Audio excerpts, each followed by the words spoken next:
बिस्मिल्लाहिर्रहमानिर्रहीम। अस्सलाम वालेकुम नाज़रीन कराम, मैं हूं मखदूम शहाबुद्दीन और आप देख रहे हैं मेरा फेसबुक और यूट्यूब चैनल। उम्मीद करता हूं आप सब लोग बखैर वाफियत होंगे और जहां भी होंगे अपने अहले खाना समेत खुश भी होंगे और महफूज भी। नाज़रीन कराम, तारीखी मनाजिर हैं और आज बरोज इतवार अवाम ने लर्जा तारी कर दिया है। अवाम ने अपनी अदालत लगाई है और आज जो विजुअल्स मंजर आम पर आए हैं, एक जानिब तो इमरान खान साहब को अटक जेल में हर मुमकिन कोशिश की जा रही है कि तोड़ा जा सके। लीगल बैटल कल से दोबारा शुरू होगी, लेकिन उससे पहले ही नई फील्डिंग लगा दी गई है। इमरान खान साहब को पक्का और लंबे अरसे तक रखने का मंसूबा है, लेकिन इमरान खान साहब को अटक जेल में बैठे किस तरह से मदद पहुंची है और किस तरह से हौसला पहुंचा है इस जंग के अंदर, जो कि नर्व्स की जंग है, जो कि आसाब की जंग है, जिसमें हौसला, हिम्मत, यकीन, ईमान, ये वो चीजें होती हैं जो बहुत ज्यादा जरूरी होती हैं। इनके सारे बड़े सी बड़ी जंग भी लड़ी जा सकती है। जबकि दूसरी जानिब जरदारी एंड कंपनी जो है उसने बाज़ाब्ता तौर पर ताकतवरों के खिलाफ प्रेस कॉन्फ्रेंस कर डाली है और इस वक्त ताकतवर हल्के बामुकाबला सारी की सारी पीडीएम की जमातें excluding PMLN as of yet, क्योंकि पीएमएलएन अभी साबका एस्टैब्लिशमेंट पे हाथ साफ करके थोड़ा माहौल बना रही है, पिच के ऊपर अपने आप को जरा कंफर्टेबल कर रही है। आगे चल के वो भी क्या करते हैं, और ये सारी की सारी चीजें चाहते ना चाहते हुए भी इमरान खान साहब के हक में होती जा रही हैं। क्योंकि अगर आप इस सिचुएशन को समझें तो आपको अंदाजा होगा कि ये सारे के सारे लोग इमरान खान के एस्टैब्लिशमेंट से लड़ाई करवाने के असल मास्टरमाइंड है।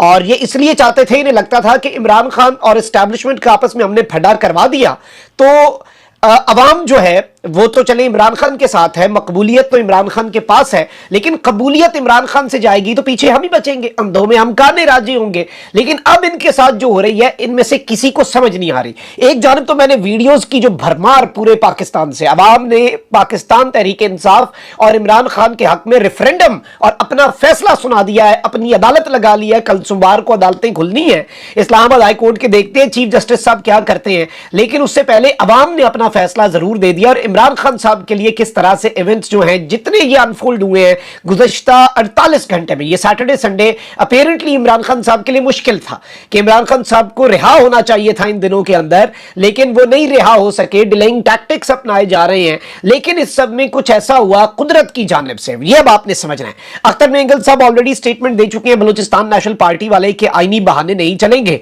इलेक्शन जो है वो 90 दिन में ही होने हैं। एमकेएम पाकिस्तान जो है वो इस वक्त आंखें दिखाना शुरू हो चुकी है और उन्होंने भी प्रेस कॉन्फ्रेंस की है और यहां तक इन्होंने कह दिया है कि जी खदशा यह है कि बिजली के बिलों पर एहतजाज जो है वो फसादात में तब्दील हो सकता है।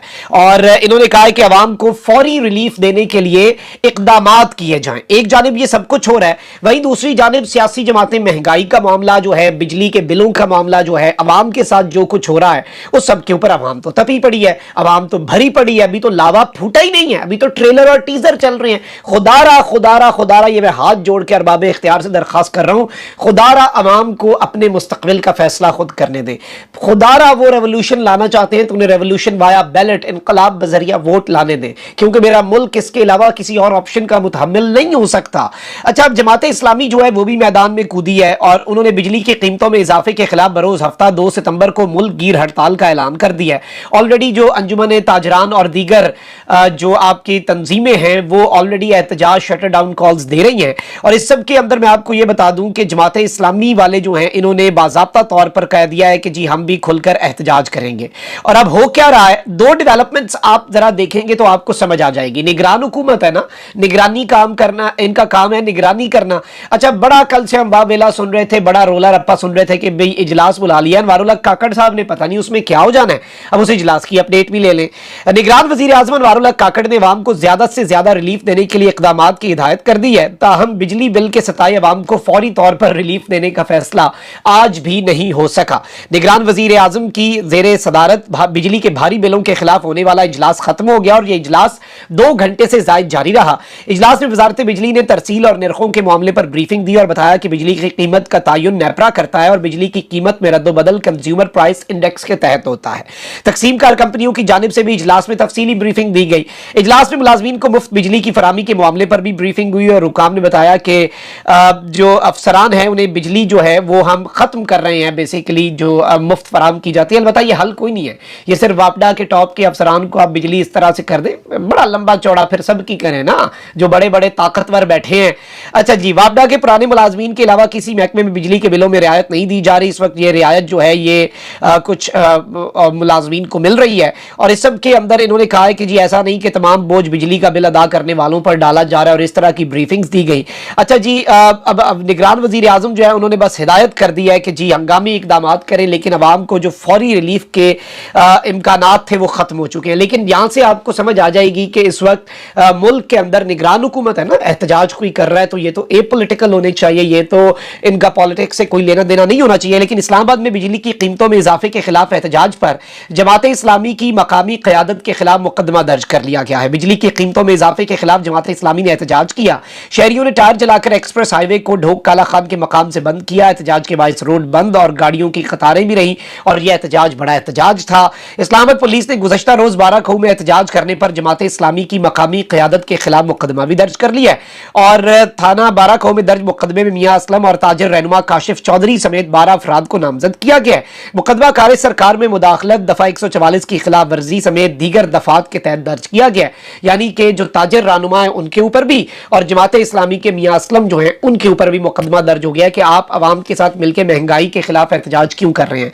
इस वक्त आप ये देखें कि बात यहां पर आ गई है कि ऑल्दो आप ये देख लें कि सारी सियासी जमातें वही बात कर रही हैं, सारी की सारी सियासी जो स्टेक होल्डर्स हैं वो इमरान खान की जुबान बोलेंगे, और ये आपके जो JUI वाले हैं, इवन आप अंदाजा करें ना यहां से कि JUI वाले साहिबान जो हैं उन्होंने भी ये फरमा दिया, और JUI वाले भी ये कहने के ऊपर मजबूर हो गए कि जी जो मौकफ इमरान खान का है वो PTI का भी होगा, और वो जो इमरान खान का है वो पीपल्स पार्टी का भी होगा, और कल को वैसे इन्हें ये लग रहा है लेकिन इनका भी होना है। आप जरा ये वीडियो क्लिप देखें, JUI जो है ये भी होना था, और जो इन्होंने वैसे इस मुल्क को इस नहज पे पहुंचाया है, लेकिन जमीयत उलमा इस्लाम ने पेशावर में बिजली पर जालमाना टैक्स ऐड करने पर बड़ा एहतजाजी मुजाहरा किया, और JUI ने कहा है कि जी हम भी अवाम की आवाज बनेंगे। पिछले 1.5 साल भाई ये आप देग चढ़ा के गए हुए थे, हमने तो सिर्फ ये निगरान हुकूमत ने तो इसका सिर्फ ढक्कन उतारा है, अंदर जो कुछ भी था वो आपके दिए हुए मजे हैं, और आपने मजे लिए इक्तदार के, आपने बड़ी बेहतरीन वजारतें ली हैं, बात निकलेगी तो फिर दूर तलक जाएगी।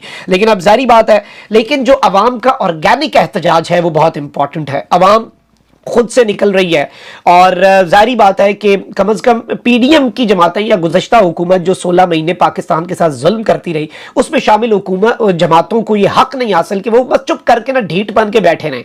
मरीम नवाज शरीफ साहिबा को ये जाता है क्रेडिट कि उन्होंने बिजली के बिलों में इजाफे के ऊपर बात ही कोई नहीं की, क्योंकि उन्हें पता है कि अवाम ने उनके साथ क्या करना है और अवाम को क्या लगता है कि उनका क्या मामला है।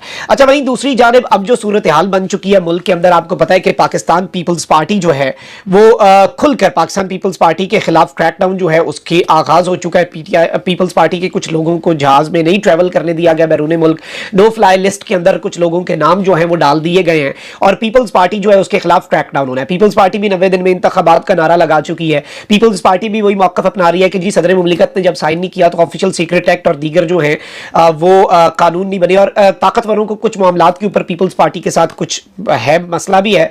पीपल्स पार्टी जो है उसने मरदमशुमारी वाले मामले के ऊपर भी वो उस मौक़िफ़ पे नहीं आती। 90 दिन में इंतखाबात की बात भी अच्छी नहीं लगती। बिलावल भुट्टो जरदारी जो है उन्होंने रिसेंटली जो स्टेटमेंट दी थी पार्लियामेंट के अंदर कि जी जरदारी साहब और नवाज शरीफ साहब को कि आप हमें किस सियासत की तरफ की नजर कर रहे हैं, जो सियासत आपने पूरी जिंदगी की, जो आपने भुगता, अब आप चाहते हैं कि मरियम और मैं भी वही भुगते। मतलब बिलावल ने क्लियरली मैसेज दिया कि आपकी ये जो बूट पॉलिश की सियासत है इसे हमें छोड़ना पड़ेगा। अच्छा, वहीं दूसरी जानिब जो कोर कमेटी का इजलास हुआ मजलिस आमला का, उसमें एतजाज अहसन साहब को बुलाया गया। एतजाज अहसन साहब एक बड़ी तवाना आवाज है और बड़ा टफ टाइम दिया है उन्होंने ताकतवरों को भी। तो पीपल्स पार्टी इस वक्त अपने आप को रीअरेंज करना चाह रही है, और एतजाज अहसन साहब एक ऐसा लिंक बन सकते हैं पीपल्स पार्टी और PTI के दरमियान, कोई इत्तेहाद नहीं लेकिन एक कॉमन एजेंडा पर प्रेशर बिल्ड करने के लिए भी। अब पीपल्स पार्टी के रहनुमा मौला बख्श चांडियो जो है उन्होंने एक प्रेस कॉन्फ्रेंस किया और उन्होंने कहा कि हल्का बंदी और मरदमशुमारी का नया पिंडोरा बॉक्स खोला गया है।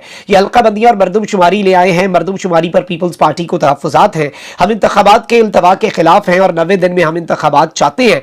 इन्होंने कहा कि थोड़े अरसे कबल हमारे यहाँ एक हुकूमत खत्म हुई, जो हुकूमत खत्म हुई उसे बुरा भला कहने का कायल नहीं, अच्छाइयों की बात हो तो लोगों को बेनज़ीर साहिबा की याद आती है। साथ इन्होंने कहा कि हमें खानदान पर नहीं जाना चाहिए, गालियां नहीं देना चाहिए। चेयरमैन पीटीआई के सारे शेर एक एक करके जा रहे हैं और कई नामवर शेर जा चुके हैं, इस तरह की इन्होंने बातें की हैं। लेकिन इस सब के अंदर इन्होंने जो बड़ा एक क्लियर मैसेज दिया है वो ये है कि पार्लियामेंट को आने से रोका गया तो पीपल्स पार्टी जिद्दोजहद करना जानती है। इन्होंने एक क्लियर मैसेज दिया है कि आम इंतखाबात जो है वो 90 दिन के अंदर ना हुए, एक पार्लियामान जो है वो पाकिस्तान में आने से रोकी गई, तो पाकिस्तान पीपल्स पार्टी को पता है कि जिद्दोजहद कैसे करते हैं। Now this is a very clear indicator and a very clear message. अच्छा, वहीं दूसरी जानिब मैंने आपको बताया था कि अवाम एक जानिब तो महंगाई के सताए हुए हैं, वहीं दूसरी जानिब एक कैंपेन है पाकिस्तान तहरीक इंसाफ ने, इससे पहले आपको पता है कि परचम लहराओ। अब पाकिस्तान के हर कोने में, अब जरा ये वीडियो क्लिप अपनी स्क्रीन पे मुलाहिजा फरमाएं, पाकिस्तान के हर कोने में, पाकिस्तान के बड़े शहरों से लेकर कस्बों तक, गांव से लेकर देहातों तक और इवन अटक की फजाओं के अंदर भी लोगों ने पाकिस्तान तहरीक इंसाफ के रंगों वाले जो गुब्बारे हैं वो हवा में छोड़े और साथ पाकिस्तान तहरीक इंसाफ के जो परचम है। और मैं अगर शहरों की फहरिस्त जो है वो आपके सामने रखना शुरू हो जाऊं तो आप अंदाजा भी नहीं कर सकते कि कितने ज्यादा, पेशावर से लेके डीएच लाहौर के अंदर, पोश फैमिली से लेके लोअर मिडिल क्लास से लेके ओकाड़ा के अंदर, और इसके साथ साथ दीर लोअर तहसील लाल किला के कारकुनान की वीडियोज हैं, इस्लामाबाद में नन्हे खिलाड़ी जो है कप्तान के वो। और अब आप ये देखें, और एक क्रैकडाउन भी हुआ सिंध पुलिस ने, उस पर भी आता हूं, लेकिन पहले आपको एक और वीडियो जो है वो दिखाता हूं। और ये जो वीडियो है ये अगर आप देखें तो आपको अंदाजा हो जाएगा, ये एक इजी भी है आपके लिए एक ही क्लिप के अंदर। ये जरा देखें, खैबर पख्तूनख्वा, जलाविला, अटक, इस्लामाबाद, पेशावर, लाहौर, कराची, मीरपुर खास, हुंजा, फैसलाबाद, नौशहरा, जमरूद, लोअर दीर, रावलपिंडी, हैदराबाद, और इतनी वीडियोस की भरमार है, इतनी वीडियोस की भरमार है कि आप लिटरली, मैं आपको बता सकता हूं कि आप अंदाजा नहीं कर सकते शहरों की फहरिस्त। वक्त मेरे पास खत्म हो सकता है, मेमोरी खत्म हो सकती है, लेकिन और आप बोर हो जाएंगे देखते, लेकिन आप समझे पूरा पाकिस्तान जो है, और इमरान खान साहब के लिए एक हौसला और मदद है। और देयर इज अ रीजन कि इमरान खान साहब कहते हैं ना कि मैं बाज़ाब्ता तौर पे मैं हार नहीं मानूंगा, मैं शिकस्त खुर्दा नहीं हूंगा, मुझे 1000 साल जेल में रख लें। अच्छा, वहीं दूसरी जानिब एक और खबर भी आई है कि जी पाकिस्तान तहरीक इंसाफ के कारकुनान ने सिंध में एक रैली निकालनी है और वहां पे पीटीआई के कारकुनान जो है उनके ऊपर क्रैकडाउन किया जा रहा था, लेकिन उसके बावजूद लोग अब सड़कों पर निकल रहे हैं और जारी बात है खौफ का बुत तोड़ रहे हैं। एक डर और खौफ था, वो महंगाई और बेरोजगारी और खुदकुशी पे जो बंदा मजबूर हो जाए ना, मतलब फिर उसके डर आपने खुद खत्म कर दिए। पेट उसका भर नहीं रहा, बच्चे उसके घर में भूखे बैठे हैं, तो उसका वो जो एक डर था ना सियासी तौर पे भी, वो भी खत्म होता जा रहा है। वो एक अजीब सी कैफियत में है। इसलिए तो मैं कहता हूं इलेक्शन करवाएं, फ्री एंड फेयर, आवाम जिसे चुनती है आने दे, और इसके अलावा हल कोई नहीं है। कानून हाथ में कोई लेगा तो मुल्क का नुकसान होगा, और हमारा दिल खून कैंसर होता है जब इस तरह के मामला होते हैं। आप जरा ये एक और वीडियो देखें, ये नाज़रीन इकराम रैली है और ये बाज़ाब्ता तौर पे पुलिस के क्रैकडाउन के बावजूद ये पीटीआई कराची जो है उसने एक अजीमुशान रैली जो है वो निकाली है और एक बड़ा क्लियर मैसेज जो है वो पाकिस्तान तहरीक इंसाफ की तरफ से दिया गया है। And obviously this is something big, this is something massive, और एक ऐसे वक्त पे जब पीटीआई के लिए प्रॉब्लम्स हैं, प्रॉब्लम्स ही प्रॉब्लम्स हैं, पीटीआई के लिए मुश्किलात के अंदर हमेशा से इजाफा होता था, लेकिन अब तो जिस तरह के मामलात हैं, तो ये एक ताज़ा हवा का झोंका भी है पीटीआई के लिए। सियासी जमातें पीटीआई की हम आवाज़ बनती जा रही हैं और अवाम जो है वो पहले भरे पड़े हैं, और यूं लग रहा है कि इमरान खान साहब को जो गिराने वाले हैं उन्हें अब अपनी अपनी पड़ने वाली है अनकरीब। अपना बहुत ख्याल रखें। अल्लाह निगहबान पाकिस्तान।